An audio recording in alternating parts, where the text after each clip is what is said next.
Bienvenue à La Santé au-delà des mots. Un rendez-vous avec des gens passionnés du réseau de la santé.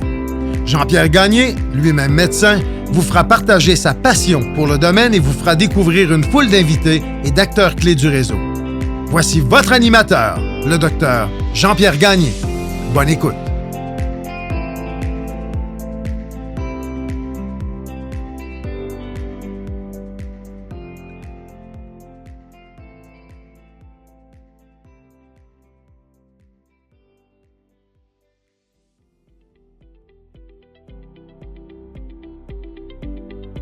Je prends un court moment pour remercier les commanditaires qui rendent possible la diffusion du balado La Santé au-delà des mots. Beauchamp-Beaulieu Dessureau-Toupin, groupe conseil associé à la financière Banque nationale Gestion de patrimoine, Rempart Neurophysiologie, Medix, le groupe TEACH, Eurofin Environex et Go Mouton.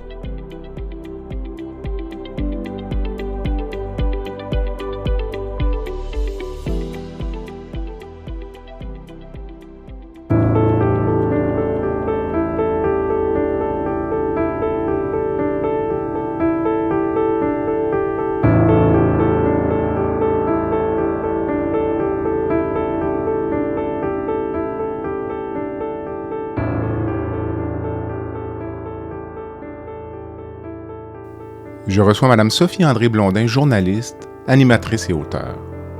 Vers la fin des années 50, à Montréal, le Dr Ewen Cameron procède, à l'Institut Allen Memorial de McGill, à des recherches financées secrètement par la CIA. Le projet MK-Ultra a comme objectif général d'influencer et de provoquer des comportements, de manipuler la conscience pour faire agir des sujets dans le but de faciliter les interrogatoires. On parle ici de lavage de cerveau. Homme ambitieux, aspirant aux plus grands honneurs, Ewen Cameron soumet des patients, à leur insu, à des thérapies expérimentales atroces visant à déprogrammer l'esprit. Ewen Cameron décédera en 1967 sans avoir répondu de la gravité de ses actes, laissant des centaines de victimes derrière lui. Cette histoire, d'abord révélée par Lisa Ellen Wood dans l'émission Fifth Estate, a par la suite fait l'objet d'un balado.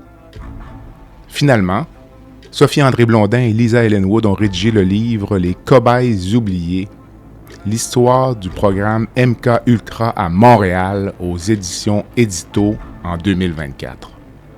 J'ai donc l'honneur et le privilège de recevoir Mme Blondin pour discuter du livre et de cet épisode peu glorieux de la psychiatrie. Bonne écoute.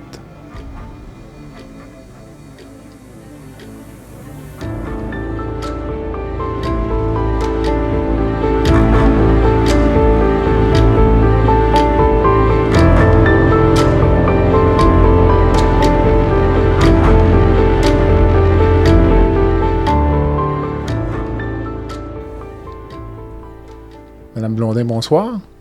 Bonsoir. Vous allez bien? Ça va bien, oui. Ça va bien. Donc, merci d'avoir accepté l'invitation au balado La Santé au-delà des mots. Donc, ça fait quelques mois qu'on travaillait la date. Oui, Puis, on a trouvé finalement. On a trouvé la date. Alors, pour les gens qui l'écouteront, sachez qu'on enregistre un jour historique, donc le 5 novembre 2024, la date des élections américaines. Donc, Et il y a peut-être des liens avec des choses dont on va parler. Possiblement. Donc, on est ici pour parler de votre livre « Les cobayes oubliés », l'histoire du programme MK-Ultra à Montréal aux éditions Édito, qui a été publié en 2024.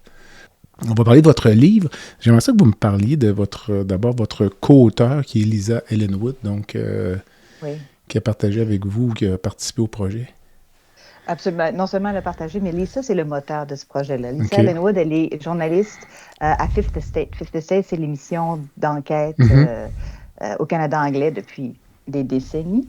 C'est une émission qui a suivi l'histoire dont on va parler, d'expérimentation sur des patientes surtout, à Montréal par un psychiatre qui manquait beaucoup d'éthique, qui a suivi cette histoire-là dans les années 80. Et c'est elle qui, en 2017, était recherchiste, journaliste pour un documentaire sur le sujet parce que les choses avaient avancé, il y avait eu des poursuites, il y avait eu des dédommagements qui avaient été accordés à certaines victimes, certains enfants des victimes du docteur Ewen Cameron à Montréal. Donc, Fifth Estate avait fait un documentaire et Lisa était déjà impliquée à ce moment-là. Et là, les courriels ont commencé à être dirigés vers elle. Okay. Des gens qui voyaient ça à l'écran, des familles qui ne savaient pas ou qui savaient que leur mère, leur père avait subi des soins inhabituels, dommageables de façon permanente, n'en avaient jamais vraiment parlé. Alors, beaucoup de familles se sont reconnues dans ce documentaire-là et ont contacté Lisa, qui est devenue, sans le vouloir, l'aimant, le centre du regroupement de ces familles-là, qui, elle les a mises en contact, elle est journaliste, elle n'a pas à s'impliquer là-dedans. Et avec ça, il y a eu donc des réunions des enfants de ces familles-là, 2 poursuites, 2 recours collectifs séparés. Donc, les gens se sont regroupés. Donc, elle était déjà là. Elle dit, il reste encore des choses à raconter. Alors, elle a été le moteur, l'idée derrière le balado anglais CBC Brainwashed, qui a fait appel à l'animatrice Michelle Shepard, qui est une spécialiste de Guantanamo, qui est vraiment... il y a des liens, là, vous allez me trouver bizarre, avec la psychiatrie, le CBC, Guantanamo, mais tout ça est lié. Et Radio-Canada Audio voulait adapter ce balado-là. On fait appel à moi. Donc, on ne l'a pas seulement traduit. Avec Lisa, on a adapté, on a trouvé des invités en français. J'ai apporté une touche plus scientifique au questionnement qu'on a au sujet de cette histoire-là. Et donc, quand on nous a proposé, quand Édito nous a approchés pour le livre, j'ai dit, je peux bien le faire, mais c'est vraiment pas moi l'experte, c'est Lisa Ellen Wood. Et Lisa, qui ne peut pas écrire en français un livre, vraiment, a été vraiment mon acolyte. Elle m'a vraiment donné accès à toute la documentation. Ensemble, on a travaillé 2 ans et demi supplémentaires à 4 mains pour aller continuer à fouiller les archives. Elle est... Fifth Estate, c'est une émission d'enquête très, très, très pointilleuse. Alors, si vous voulez faire vérifier des faits, si vous voulez faire des demandes d'accès à l'information, c'est la bonne personne. Alors, ça a été la complice idéale. Savez-vous si des personnes ont contacté Lisa Ellen Wood simplement parce qu'elle avait la notion qu'un membre de la famille avait été hospitalisé à l'Institut Allen Memorial et que finalement, il n'y avait rien, parce que j'imagine qu'il y a des gens qui sont allés là qui n'ont pas été, entre guillemets, victimes du Dr. Cameron. Là, tout le monde n'a pas été soumis... non seulement Lisa, mais moi aussi, maintenant, on nous contacte régulièrement. On en reçoit beaucoup de courriels. Beaucoup de gens qui ont été, à un moment donné, soit avant Dr. Cameron ou beaucoup après Dr. Cameron, donc pas dans la période où il y a eu les expérimentations qui sont liées au programme MK-Ultra de la CIA, qui sont vraiment plus problématiques.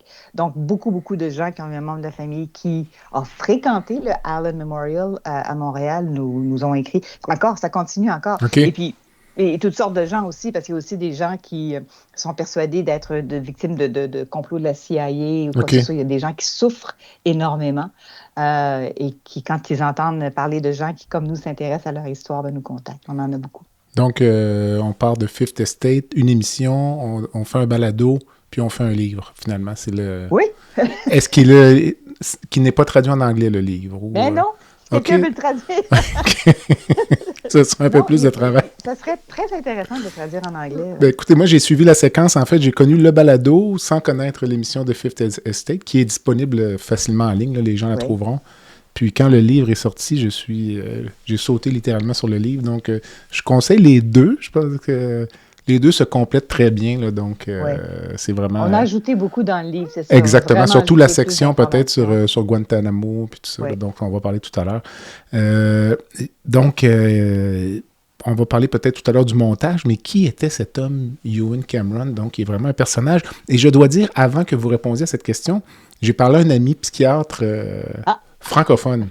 Simplement pour savoir, Dr. Gilbert, pour le nommer, que j'ai déjà eu en entrevue, puis je lui demandais, Ewen Cameron, tout ça, puis il disait, tout au moins dans la culture psychiatrique francophone au Québec, c'est vraiment du passé, là. Il connaît le personnage, il a entendu parler vaguement de la recherche, de la CIA, mais c'est l'histoire ancienne. Là, lui, il me parlait même... c'est la guerre froide, c'est la Deuxième Guerre mondiale, donc... mais c'est quand même assez... Les victimes sont encore vivantes, donc... Qui était cet homme qui, moi... Même l'Université McGill, on voulait en parler, n'ont jamais voulu nous donner accès parce que c'était pour eux du passé, c'est terminé. Le problème, c'est qu'il y a eu ce psychiatre-là qui, dans les années 40, 50, un Écossais, était un psychiatre très, très ambitieux et qui avait des idées avant-gardistes pour l'époque, qui a été donc recruté pour venir ici diriger et être le premier directeur de la faculté de psychiatrie de l'Université McGill. Dans cette maison qu'on appelait Ravenscrag à Montréal, qui était une espèce de château abandonné par une famille très riche, qui a été rénové donc sous la gouverne de Ewen Cameron. Ewen Cameron était un psychiatre qui avait à peu près tous les titres. Ça a été le président de l'Association américaine de psychiatrie, canadienne de psychiatrie. C'est vraiment quelqu'un qui était très proactif pour faire avancer la psychiatrie à une époque où la psychiatrie était un peu démunie. Parce que tout ce qu'on avait pour soigner les gens, pour soulager les gens qui souffraient et leurs familles, c'était de les enfermer, c'était de les isoler. C'était les asiles, parce qu'on n'avait pas les molécules qu'on connaît en ce moment. Il y avait la psychothérapie. La psychothérapie, on le sait, c'est long, c'est engageant, c'est fastidieux, ça ne fonctionne pas toujours. Alors, lui avait cette ambition de soigner les gens, mais plus efficacement, plus rapidement. Alors, c'est quelqu'un qui a mis toute la science disponible de la psychiatrie, toutes les technologies qui émergeaient, et qui, au lieu de le faire de façon rigoureuse, calculée et éthique, a tout essayé en même temps sur ses patients, sans leur demander leur permission, pour être sûr de guérir ce qui affectait leur maladie mentale. Dans sa tête, à Ewen Cameron, quelqu'un qui souffre de maladie mentale, un programme défectueux voit la réalité d'une mauvaise façon. Il faut effacer son esprit. Déprogrammer, je pense. Le déprogrammer et ensuite le reprogrammer, donc réinsuffler un esprit qui est sain dans tout ça. Alors, quelqu'un d'extrêmement ambitieux, il rêvait, semble-t-il, d'avoir le prix Nobel pour guérir la schizophrénie, par exemple. Trop ambitieux, trop pressé, peut-être peu rigoureux comme chercheur, mais avec, en tout cas, de l'extérieur, une ambition d'abord de guérir les gens, quitte à, en chemin, faire du mal à des cobayes.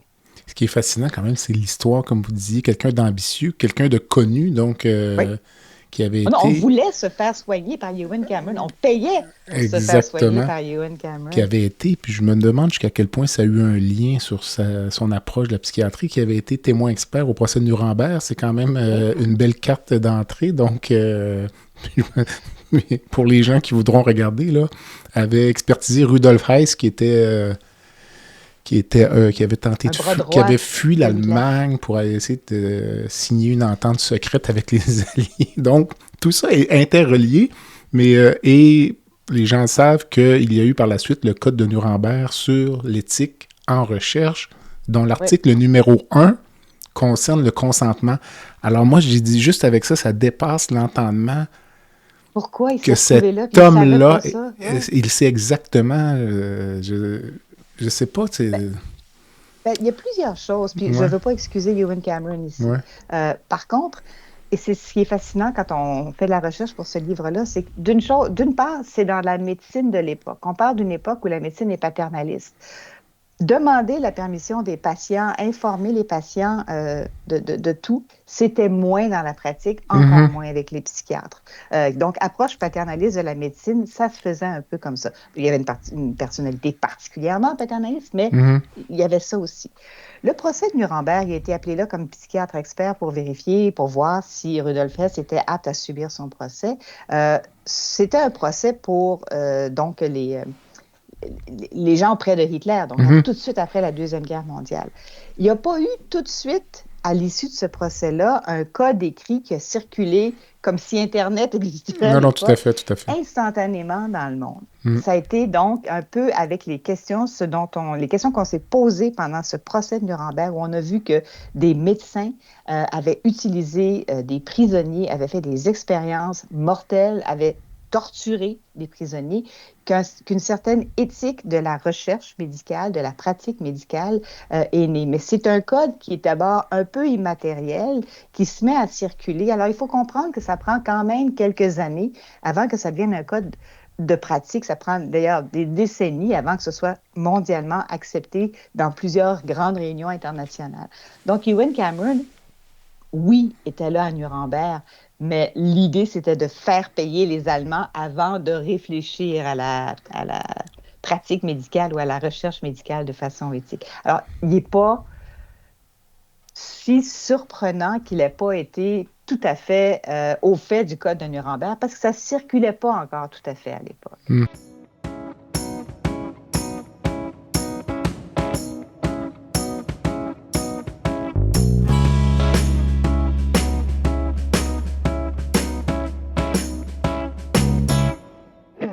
Rempart Neurophysiologie est une entreprise spécialisée dans l'octroi de services neurologiques tels que le monitorage neurophysiologique péropératoire. Plusieurs chirurgies comportent des risques de complications neurologiques graves, mais avec Rempart, ces complications sont réduites à moins de 1%. Rempart est votre ange gardien en salle d'opération. Rempart, c'est aussi des services volants en électrophysiologie médicale. Pour les besoins particuliers de votre hôpital, votre clinique ou votre centre de soins, contactez Rempart Neurophysiologie à info@rempartneuro.ca. C'est à info@rempartneuro.ca. Et êtes-vous, on va parler du programme MK Ultra, mais Oui. Jusqu'à quel point était-il conscient qu'il était financé par la CIA? Oui, parce qu'il faut savoir que c'est justement comme il faisait des recherches pour déprogrammer des gens. C'est ça. Ça intéressait beaucoup la CIA. Était-il, entre guillemets, une victime collatérale ou le chercheur idéal, ou était-il au courant que l'argent rentrait via cette société secrète là, qui s'appelait la Société pour l'écologie humaine? Donc, êtes-vous au courant du montage? Ou, oui, je suis au courant du montage et il n'y a rien dans ce qu'on a trouvé qui nous montre que Ewen Cameron savait que derrière la Société pour la recherche sur l'écologie humaine, il y avait la CIA, parce que c'est une société écran. Programme MK Ultra était fait pour être occulte, était fait pour être caché. MK Ultra est né à la CIA dans la peur de l'après-guerre. On veut trouver des moyens de faire du lavage de cerveau parce qu'on est persuadé que les ennemis, eux, ont trouvé des moyens de laver le cerveau des prisonniers américains. Donc, on est dans cette dynamique de peur. C'est pour ça que je dis qu'il y a peut-être un lien avec les élections américaines qu'on vit aujourd'hui, parce qu'on revit peut-être des situations où on utilise la peur comme ça. Donc, on a peur. Sidney Gottlieb, qui est un chimiste, devient donc à la tête d'un programme complètement occulte. Donc, personne ne connaît. C'est des années plus tard des journalistes qui ont trouvé c'est quoi la nébuleuse de MK Ultra. Mais c'est un programme qui utilisait des humains comme cobayes aux États-Unis, des prostituées, des patients dans des asiles qui finançaient différentes recherches, mais tous azimuts, LSD, drogue, sexe, n'importe quoi pour voir si on était capable de manipuler l'esprit des gens. Alors, quand ils ont appris qu'à Montréal, à McGill, dans un hôpital psychiatrique, il y a un médecin qui, justement, essayait de manipuler l'esprit de ses patients pour les guérir, mais avec des méthodes qui étaient particulièrement extrêmes, des électrochocs à des doses qui ne se donnaient pas ailleurs. Incroyable, c'est ça. Une fréquence qui ne se donnait pas ailleurs, un cocktail de médicaments, de barbituriques, du LSD à leur insu. Imaginez si on vous donne du LSD. Qui venait d'être inventé, je pense, à l'époque. C'était comme le scénario idéal, là. Tout arrivait en même temps. La tempête parfaite. C'est ça. En plus, il mettait quand il avait réussi, il faisait faire des séances de sommeil forcé à ses patients, ses patientes. Ça peut aller jusqu'à 1 mois là, de sommeil forcé pour essayer de les faire redevenir comme des bébés. Puis ensuite, il leur mettait des casques sur la tête qu'ils avaient bricolés. Il faisait jouer des messages à répétition, là, des messages obsédants pour reprogrammer l'esprit de ses patients. Il faisait du psychic driving. Ça rappelle l'orange mécanique un peu, je trouve. Oui, exactement. Conditionnement, tout ça. Mais tout ça, et il y a eu des rapports au Canada parce que, bon, ça a été financé en partie par la CIA, mais l'autre partie de ces recherches-là, qui étaient menées ouvertement, était financée par le gouvernement canadien aussi. Donc, il y a eu des rapports. Et ce qu'il y a eu dans les rapports après tout ça, c'est qu'il n'y a rien dans ce qu'Ewen Cameron faisait, peut-être son casque là, de psychic driving là, avec les messages, qui n'était pas essayé ailleurs. C'est juste que lui OK. faisait tout en même temps, à des doses, à des intensités qui étaient dommageables. Ce qui fait qu'il y a des patients qui ont été de façon permanente bousillés, là, qui n'ont jamais pu retrouver leur fonction, qui n'ont jamais pu retrouver leur famille, qui n'ont jamais pu être fonctionnels en société Tout à fait. après avoir subi ça. C'est très Mais mal. il y a une histoire, je pense, d'un patient qui avait une simple névralgie du trijumeau, là, qui est quand même pas une chose... Maintenant, Ce n'est pas une maladie vous qui savez psychiatrique. ça. Non, mais c'est une atteinte nerveuse, c'est pas une maladie Oui. psychiatrique. Ah. Puis le patient est allé là, je veux dire, il était sorti quand même sans sa névralgie, mais complètement Il a été- perturbé ou... En fait, c'est quelqu'un qui était assez dynamique. C'était un homme d'affaires. Mhm. Puis, il semble que c'est très douloureux, ça, la névralgie Oui, ouais. du trijumeau. Donc, sa douleur est devenue envahissante. Il a commencé par perdre un peu contact avec sa famille, tout ça, à cause de la douleur. On lui a dit que c'était dans sa tête. Il avait les moyens. C'était un homme d'affaires, quand même. Quelqu'un lui a dit, le meilleur psychiatre, c'est Ewen Cameron, si c'est dans votre tête. Alors, c'est lui qui volontairement est allé voir Ewen Cameron, qui lui a fait subir donc les traitements les plus élevés, donc qui n'a pas reconnu la névralgie du trijumeau. Du trijumeau, c'est ça. Et qui finalement a annihilé un peu l'énergie, la disponibilité, la compétence de cet homme-là, de ce père de famille-là, qui a perdu son entreprise. La famille s'est disloquée et plus jamais la vie a été la même. Et son fils est devenu psychiatre pour comprendre ce qui est arrivé à son père. Incroyable.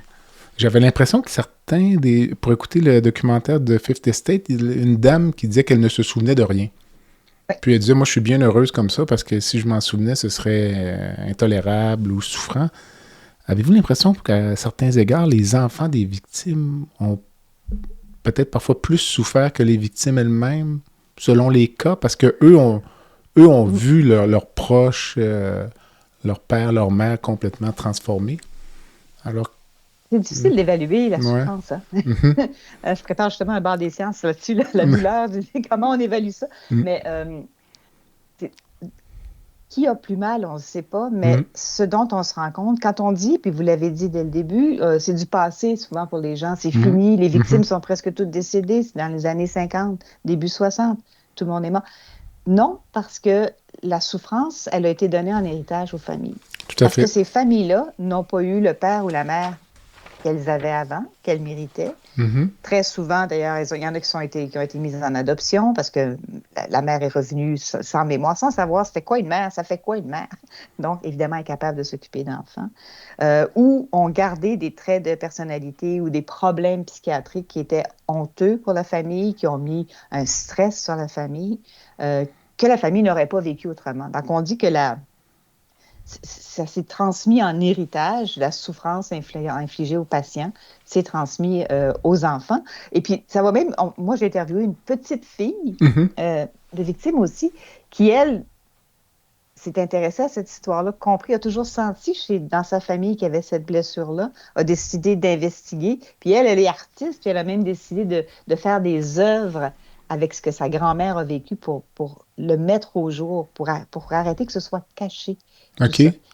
Donc, ça continue. Quand on dit que c'est du passé, c'est pas vrai, parce qu'il y a encore des familles qui n'ont pas la vie qu'elles auraient eue s'il n'y avait pas, sur le chemin de leurs parents, de leur père, de leur mère, eu Ewen Cameron. Est-ce que pour les familles des victimes, c'est un peu une blessure supplémentaire de se buter, par exemple, au gouvernement canadien qui refuse de compenser, ou peut-être, je ne sais pas, à l'université McGill qui refuse de les rencontrer, entre guillemets, ou de... Est-ce que ça rajoute une petite couche de crémage sur la douleur, disons? Je pense que c'est toujours le cas. Quand on a vécu des choses comme ça, une partie de la guérison, de la cicatrisation, c'est d'être entendu, c'est d'être validé dans ce qu'on vit. Et c'est là que ça bloque en ce moment. Il y a eu des programmes de compensation consentis par le gouvernement fédéral qui a toujours refusé toute responsabilité, mais qui, par des paiements de compassion, a choisi certaines victimes qui avaient été les plus endommagées et qui répondaient à certains critères, remplissaient plein de questionnaires dans les temps. Il y a eu comme 77 personnes au départ comme ça qui ont été dédommagées financièrement. Donc, il reste des centaines de familles qui ont vécu ça, qui n'ont pas nécessairement été au courant que ce programme-là était là, qui n'ont pas pu donc s'insérer puis profiter du dédommagement au départ. Il y a aussi des gens dont les parents ont été victimes et qui s'estiment eux aussi victimes. Donc, il y a donc des recours collectifs qui sont encore en cours et qui sont contre le gouvernement canadien, contre l'Université McGill. Il y en a un qui était aussi contre le gouvernement américain, qui a financé en partie, mais tout récemment, qui ont été déboutés. Donc, la partie poursuite du gouvernement américain, cette fois-ci, dans le passé, il y a eu des dédommagements, entente à l'amiable avec la CIA. Cette fois-ci, ça a été débouté. Ça ne sera pas possible. Mais bien sûr, il y a l'argent, bien sûr, il y a le dédommagement pour les torts subis. Ce qui, moi, me rend perplexe, c'est qu'il n'y ait pas d'excuses. Parce que, justement, je me suis amusée, oui. J'écrivais le livre, j'ai dit, bon, pourquoi est-ce que le gouvernement fédéral s'est excusé dans les dernières années? La liste est longue. Okay. On s'est excusé auprès de toutes sortes de prisonniers qu'on avait fait, de toutes sortes de nationalités, de communautés LGBTQ+. On s'est excusé auprès de plein de communautés auxquelles le gouvernement fédéral estime qu'un tort avait été fait sous la gouverne du gouvernement fédéral. Mais jamais aux victimes de Ewan Cameron, alors qu'on estimait quand même sans admettre de responsabilité au gouvernement fédéral, que ces gens-là avaient été lésés et endommagés. Mais je me demande si c'est pas un héritage ça, de notre culture britannique, là, puis de la fameuse notion en anglais de Queen can do no wrong, qu'on peut jamais comme accuser le gouvernement. Le gouvernement ne peut pas se tromper, là, je veux dire, agit toujours pour le mieux dans les circonstances. Puis je sais pas s'il y a des enjeux, mais légaux derrière ça, au niveau de... C'est sûr. Ça ouvre la porte à toutes sortes de compensations. Après, une fois qu'on s'est excusé, c'est qu'on reconnaît notre tort, j'imagine. C'est probablement là que ça se joue, parce que la reconnaissance de tort n'a jamais été faite, puisque les paiements le sont par compassion, donc sans reconnaissance de responsabilité par le gouvernement. Avez-vous une idée du nombre de victimes totales, disons, de cette... On cherche. OK. On n'y arrive pas. Il y a eu, je ne sais pas plus que je pense que c'est 260, presque 300 personnes qui se sont manifestées quand le programme de compensation par compassion a été ouvert. Okay. Et c'est la Croix-Bleue, je pense, en Ontario, qui était responsable de choisir celle qui correspondait aux critères très sévères. Et il y en a 77 qui avaient été admis. Et depuis, il y a eu cas par cas, avocat par avocat, victime par victime, des gens qui ont réussi à avoir des dédommagements. Mais on ne le sait pas. Et on voulait savoir, par exemple, du côté de l'Université McGill, alors il y a combien de patients qui sont passés par le Ewan Cameron dans ces années? Ce n'est pas des informations auxquelles on a eu accès. Alors, on ne le sait pas. Et pour garder le mystère, le fameux psychiatre est décédé rapidement après avoir quitté l'Institut Allen Memorial. Il est allé mourir, je pense, dans le Vermont. En prenant une marche. En faisant de la randonnée, c'est ça, sur une montagne. C'est sûr que ça... Ça entretient... Oui, c'est ça. Oui, parce que ça aide à ce qu'il y ait encore personne qui ait revendiqué qu'on ait tenu responsable pour tout ça, alors qu'il y a eu dérapage. C'est-à-dire que les pratiques de Ewan Cameron n'étaient pas dans les balises, même de la psychiatrie de l'époque. Il a exagéré. C'est curieux parce qu'on pense que c'est du passé. Puis peut-être vous êtes au fait d'un documentaire sur Netflix sur le chirurgien italien Paolo Macchiarini qui implantait des trachées synthétiques. Je faisais le parallèle un peu, pas tout à fait pareil, mais je me dis c'est probablement le même genre de personnage qui est très, très imposant. On ne peut pas remettre en question sa compétence, ses qualifications, puis qui fait un petit peu, là, selon son bon vouloir, là, personne n'est capable. Il se prend pas pour la moitié d'un kiwi. Oui, c'est ça. Puis j'ai l'impression qu'une fois que les administrations hospitalières ou autres ont la main dans l'engrenage, c'est difficile de reculer. Là. Une fois qu'on a commencé, je sais pas où... Là-dessus, moi, j'ai une réflexion aussi que j'ai toujours, puis que puisqu'on a fait le lien dans le livre et dans les balados avec Guantanamo, que je trouve importante, c'est-à-dire il faut faire attention à la thèse du loup solitaire et tout mettre sur la folie de Ewan Cameron ou ce médecin-là en disant c'est un cas isolé, c'est quelqu'un qui a dérapé, qui n'avait pas toute sa tête, qui était pas... C'est lui le coupable, le seul coupable. Et donc, le système est exclu de la responsabilité. Mais cette personne-là travaillait dans un hôpital, il y avait des collègues, il y avait des infirmières. La responsabilité éthique, elle n'est pas strictement personnel. Mhm. Donc, c'est vous qui êtes dans le monde médical plus Oui. que moi, mais tout le monde qui est témoin, normalement, de traitements qui sont inadéquats, devrait avoir le droit de s'exprimer et de dénoncer, et le devoir peut-être de Oui, s'exprimer tout à et de fait. le dénoncer. Mhm. Donc, dans le cas de Ewen Cameron, le principe du loup solitaire, cette hypothèse-là me dérange un peu parce qu'il y avait plein de choses autour qui permettaient qu'on a laissé cet homme-là faire ça. On n'est pas intervenu alors qu'il y avait peut-être des signaux là. Et si on se transpose des années plus tard avec le traitement des prisonniers après le 11 septembre dans les sites secrets puis à Guantanamo maintenant, même chose, ce sont des gens qui ont subi des interrogatoires qui sont assimilables à de la torture. Ça a été reconnu comme tel, mais lors des interrogatoires, il y avait des psychologues, il y avait des médecins, il y avait du personnel, et on dirait qu'on n'ose pas responsabiliser ces gens-là et que peut-être que les canaux pour que ces gens-là s'expriment et dénoncent ne sont pas assez protégés. C'est pour ça que il y a beaucoup de gens qui me disent « Mon Dieu, c'est un fou furieux, Ewen Cameron, quel personnage! » Oui, c'est un personnage, mais cette histoire-là, c'est plus grand qu'un personnage. Mais vous, là, vous dites la folie de Ewen Cameron. Pour vous, comme journaliste scientifique, c'est un homme qui n'était pas sain d'esprit ou c'est plus qu'il avait ses torts? Parce que moi, a priori, je me disais, c'est presque un psychopathe, là. Je veux dire, de faire souffrir les gens comme ça. J'essayais de me représenter. J'essaie de faire un lien avec Nuremberg. Là, je me suis dit, peut-être qu'il est allé là, puis il a vu la folie, puis la méchanceté humaine. Puis il y a des gens chez qui ça peut avoir un effet un peu enivrant. Là. C'est le premier sentiment que j'ai eu. J'ai dit, il est allé là, finalement, il a vu là, le pire de la folie humaine, puis peut-être qu'il est revenu, puis il se trouvait ça comme... Il faudrait savoir, avait-il un plaisir à faire ça? Là? C'est là qu'on aurait... Où était-il... Je ne suis pas psychiatre, mais dans la psychopathie, il y a l'absence de sentiments par rapport à nos victimes. Tout ça, on ne sait pas trop où se situait-il. Je suis loin d'être la bonne personne. Ça, on n'a pas d'hypothèse là-dessus. Hein, j'ai pas vu nulle part d'hypothèse. Okay. J'ai jamais vu quelqu'un quelque part qui ferait de loin un diagnostic. De toute façon, c'est très difficile pour les médecins, surtout pour les psychiatres, de faire des diagnostics loin comme ça. Ouais, c'est ça. Ce que j'ai vu, c'est une ambition débridée. Okay. Un manque de rigueur scientifique. Et ça a été dénoncé. Je dis ce que j'ai vu. Je n'étais pas là, mais ce que j'ai lu dans ce qui... Il y a un collègue de Ewen Cameron qui a commencé à faire des recherches en privation sensorielle avant lui, dont Ewen Cameron s'est inspiré. C'était un psychologue de l'Université McGill, Donald Hebb, qui est devenu une sommité en psychologie, en neuropsychologie, qui a donc vu Ewen Cameron récupérer un peu les travaux que lui avait faits, mais en les poussant. Et une fois que Ewen Cameron a été mort, Donald Hebb a eu des mots très, très durs, presque criminellement irresponsables. OK, quand même. Il l'a traité de façon très, très dure. Donc, il y a un jugement très dur qu'il n'a jamais osé dire, que j'avais osé dire pendant que Ewen Cameron était vivant puis qu'il était collègue.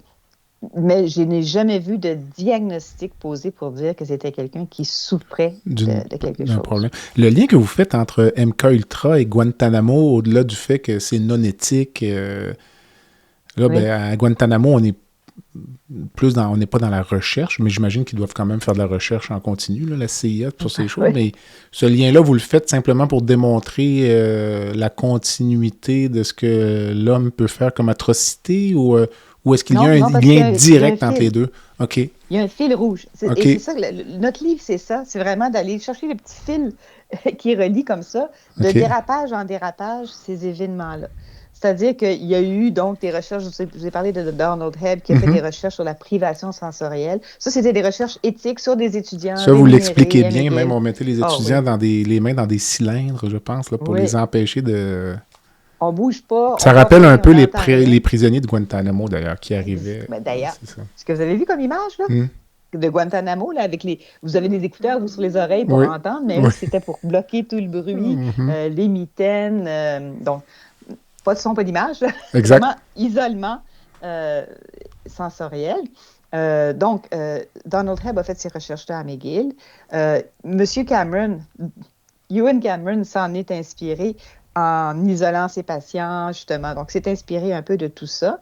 Et ces recherches-là ayant été financées en partie par la CIA, et les militaires étant très au courant des recherches de Donald Hebb sur la privation sensorielle, parce que c'était financé, entre autres, par les militaires, parce qu'on cherchait des manières de manipuler l'esprit, de faire du lavage de cerveau. Donc, toutes ces informations-là, ces recherches-là étaient connues de la CIA américaine. On avait des gens sur place qui renseignaient, on connaissait les recherches.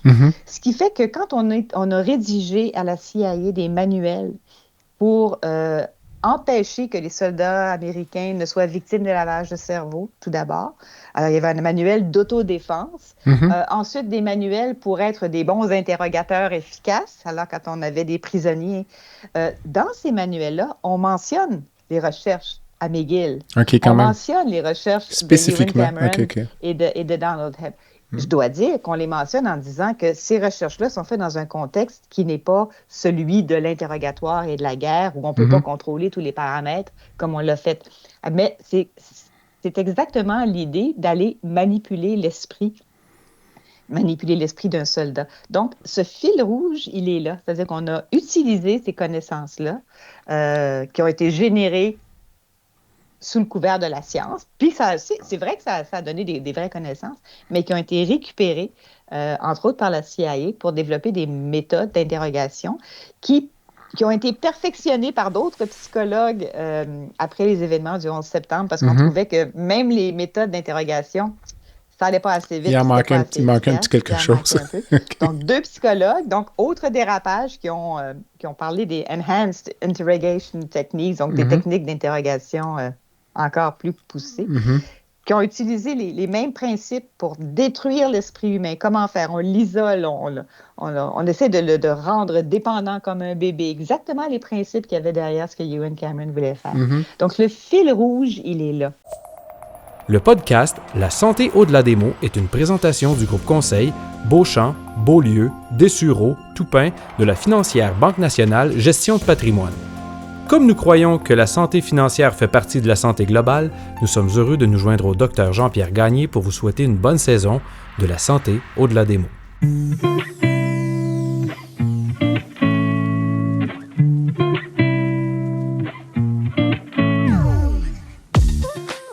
Fer et Velours est une entreprise de Québec spécialisée dans la location de mobilier vintage et création d'ambiance. Nous vous proposons une offre de service à la carte et selon vos besoins. De la simple location à la gestion événementielle complète. Chez Fer et Velours, notre slogan est de faire différent avec élégance. Visitez notre site web au www.fervelours.com. Au plaisir de vous rencontrer.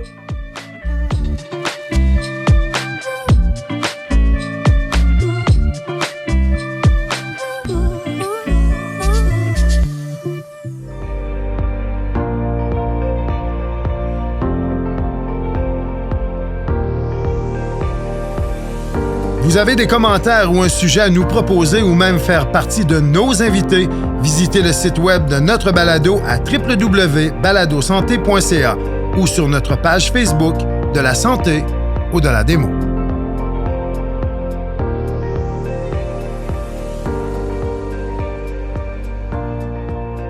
OK. C'est intéressant parce que mais les gens pourront aller lire ou écouter vraiment là, à quel point il visait ce qu'on appelait la déprogrammation tout à l'heure. Il visait à rendre les gens incontinents. Ouais. Et donc même à perdre le contrôle des sphincters. Donc il voulait retourner à l'état d'un enfant de 6 mois. Là, tu sais. Ouais. Donc...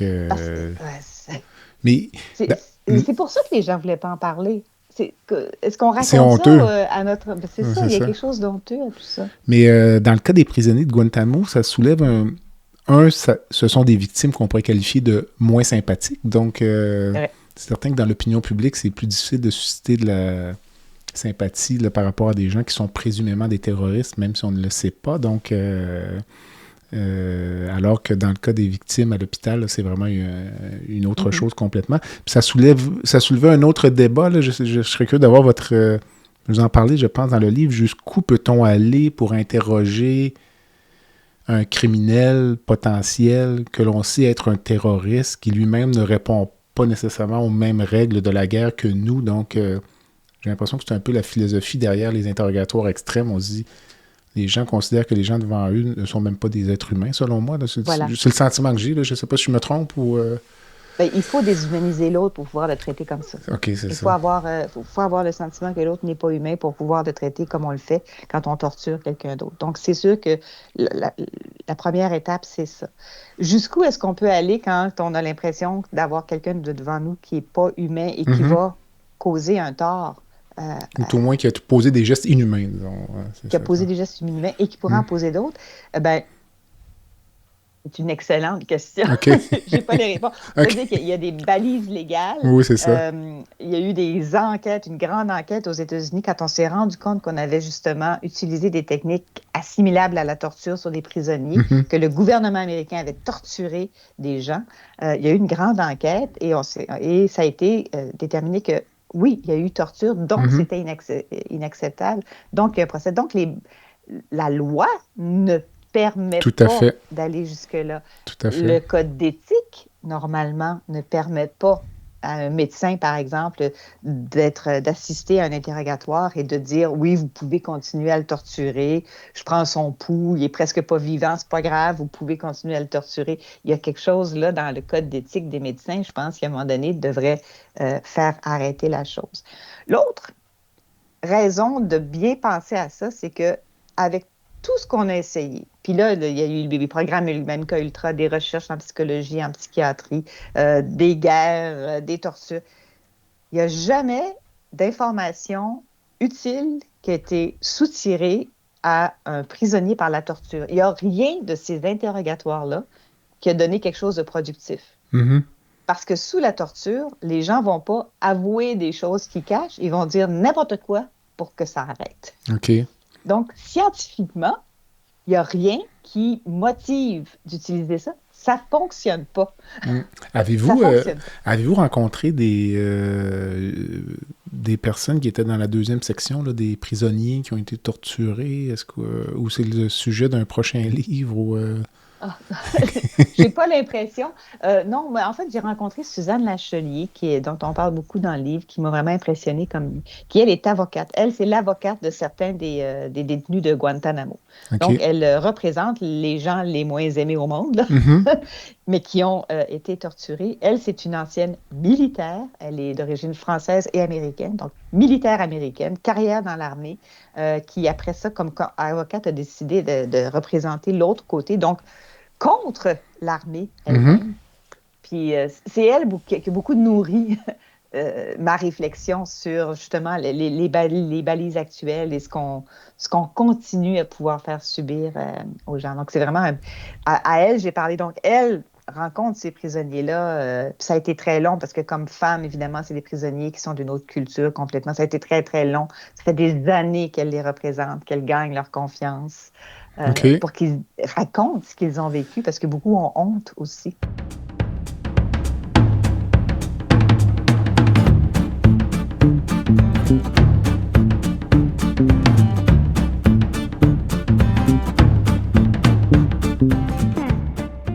Medix simplifie la facturation médicale des médecins spécialistes, anesthésiologistes, internistes, pneumologues et bientôt les chirurgiens. Grâce à une application mobile conviviale et une expertise personnalisée, Medix fait une différence réelle dans la vie des médecins. Sauvez du temps, réduisez les erreurs et optimisez vos revenus avec Medix. Medix est fier de desservir plus de 60% des anesthésiologistes du Québec. Pour toute question, n'hésitez pas à visiter notre site web à www.medix.com.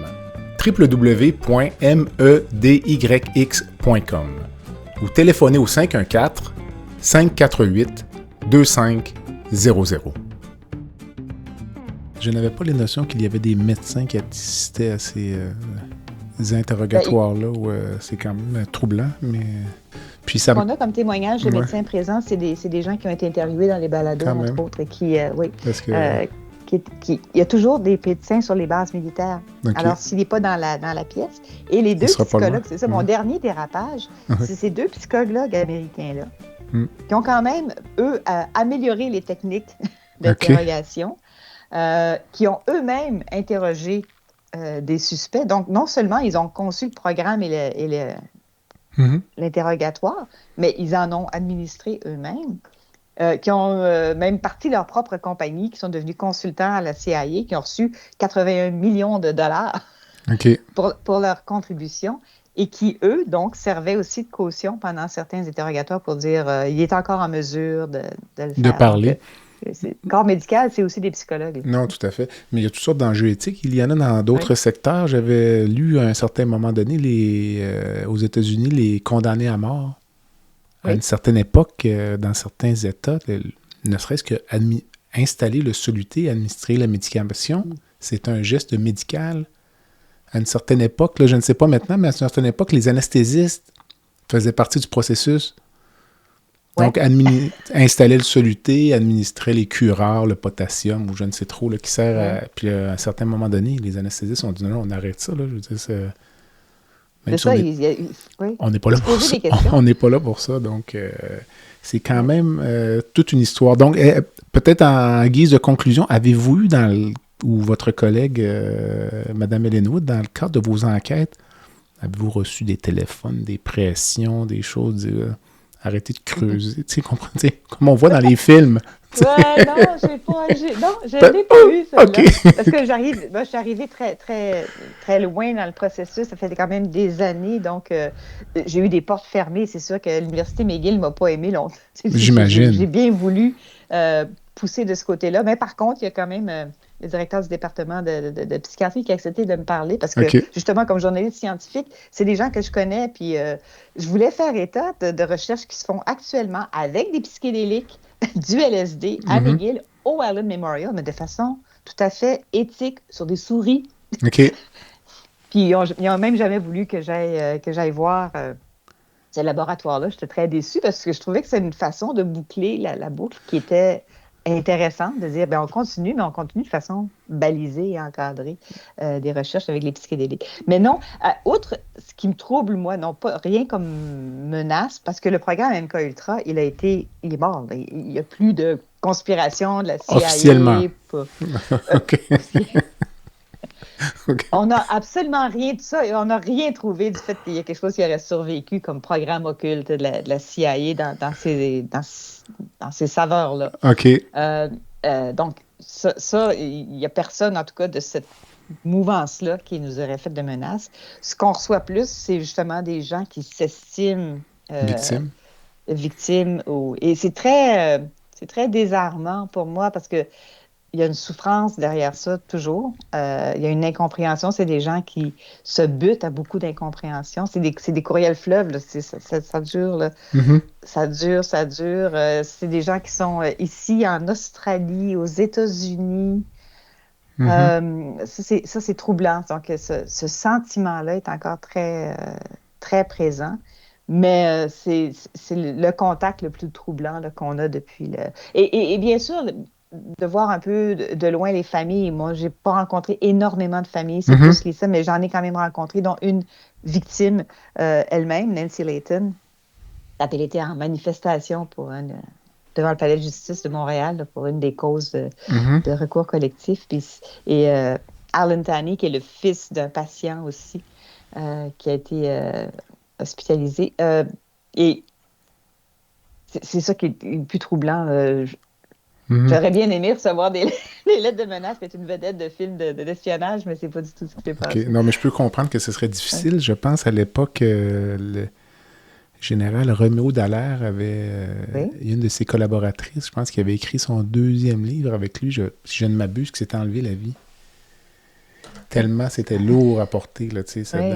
C'est sûr qu'elle, c'est un lien direct, mais moi, je pourrais comprendre que... Est-ce que c'est comme l'histoire la plus troublante que vous avez entendue dans votre carrière ou celle qui est la plus dure à porter? Ou... en fait, la beauté, en tout cas, la posture journalistique nous permet... vous m'avez demandé tout à l'heure si Yannick Villieu était froid. Oui, je dis pas froid, mais je dis... c'est pas le terme que je voulais utiliser tout à l'heure, mais comment dire... Très pragmatique. Oui, c'est ça, tout à fait. Oui. La posture journalistique est un peu comme ça. C'est-à-dire qu'on peut avoir de l'empathie, mais on ne tombe pas dans la sympathie parce qu'à ce moment-là, on se fait aspirer par nos un peu comme en médecine, à certains égards. Voilà, voilà, il faut garder toujours ça. En plus, moi, je suis en journalisme scientifique, alors je patauge dans le gris tout le temps. Les gens aiment bien que ce soit noir ou blanc. Les médias aussi, souvent. Et je suis toujours en train de dire, attention, c'est pas vraiment comme ça, c'est dans le gris. Et je pense qu'avec les cobayes oubliés, c'est un petit peu ça qu'on a fait aussi, parce que les gens sont très enclins à dire, oh mon Dieu, c'est de la conspiration, ça dure encore. Attention, c'est entre les deux. Ce qu'on a trouvé, c'est ci, ce qu'on a pu... On a juste écrit ce qu'on a trouvé, ce qu'on a comme archive, puis ça va pas dans le sens des théories du complot actuel non plus. Ce qui est intéressant quand même, sans vouloir réhabiliter notre vedette du jour, Ewan Cameron, c'est que certains psychiatres ou certaines personnes, il y a de la littérature scientifique sur lui. Certains ont dit la nature de ses recherches avant et après le début du programme MKUltra était similaire. Donc, peut-être supporterait l'hypothèse selon laquelle il n'était pas au courant, lui, là, du financement direct de la CIA dans ses activités, mais ça n'enlève rien à la nature là, des gestes qu'il a posés. Donc, effectivement, j'ai vu les mêmes conclusions. Les mêmes sources. Donc, Sophie-André Blondin, vous avez écrit « Les cobayes oubliés, l'histoire du programme MKUltra à Montréal » aux éditions Édito en 2024. Donc, j'espère qu'on va avoir donné le goût aux auditeurs d'aller écouter le balado, facile à trouver, Brainwash, de lire le livre. Je pense que les deux se complètent très bien. Et vous animez également les Années-Lumière depuis 2017, donc l'émission scientifique de Radio-Canada. Donc, je vous remercie énormément, puis au plaisir d'une prochaine rencontre. Bien, merci beaucoup. Merci à vous. Merci de l'invitation.